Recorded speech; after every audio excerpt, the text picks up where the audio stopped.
Hello दोस्तों, आपने महात्मा बुद्ध की कई सारी कहानियां सुन रखी होंगी।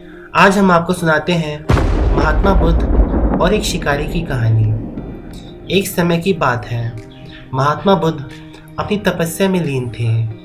उन्हें तपस्या में बैठे हुए कई दिन बीत चुके थे। तभी एक शिकारी उस रास्ते जा रहा था। उस शिकारी ने महात्मा बुद्ध को पहचान लिया। शिकारी ने महात्मा बुद्ध के बारे में बहुत बड़ाई सुन रखी थी, किंतु वह महात्मा बुद्ध की बड़ाई से संतुष्ट नहीं था। अतः उसने परीक्षा लेने के लिए सोचा।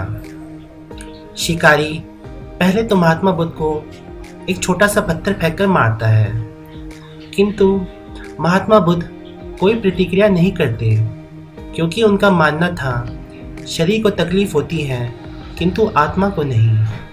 अतः शिकारी द्वारा फेंके गए पत्थर के कारण शरीर को तो कष्ट हुआ किंतु आत्मा को नहीं। शिकारी कुछ समय सोचता रहा कि महात्मा बुद्ध कुछ प्रतिक्रिया करेंगे, किंतु महात्मा बुद्ध अपनी तपस्या में ही लीन थे। अतः उन्होंने कोई प्रतिक्रिया नहीं की। यह देखकर पुनः शिकारी ने पत्थर फेंका। वह पत्थर महात्मा बुद्ध की आंखों के ऊपर लगा और उस जगह से खून बहने लगा। महात्मा बुद्ध को आभास हुआ कि उनके शरीर से रक्त बह रहा है, किंतु वह फिर भी अपनी तपस्या से नहीं उठे। शिकारी को बड़ा ही गुस्सा आया और उसने पुनः एक पत्थर महात्मा बुद्ध की ओर फेंका।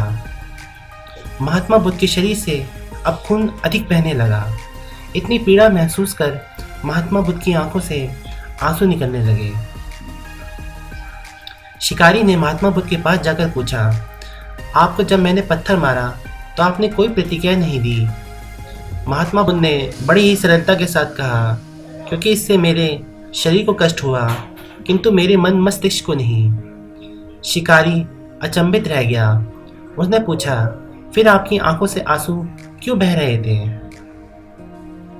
इस पर महात्मा बुद्ध ने कहा, तुम्हारे द्वारा किए गए अनुचित कार्य के परिणाम के बारे में मेरा मस्तिष्क, मेरी आत्मा विचार कर कर रो रही है। तुमने इतना बड़ा पाप किया है, तुम्हें कैसी सजा मिलेगी?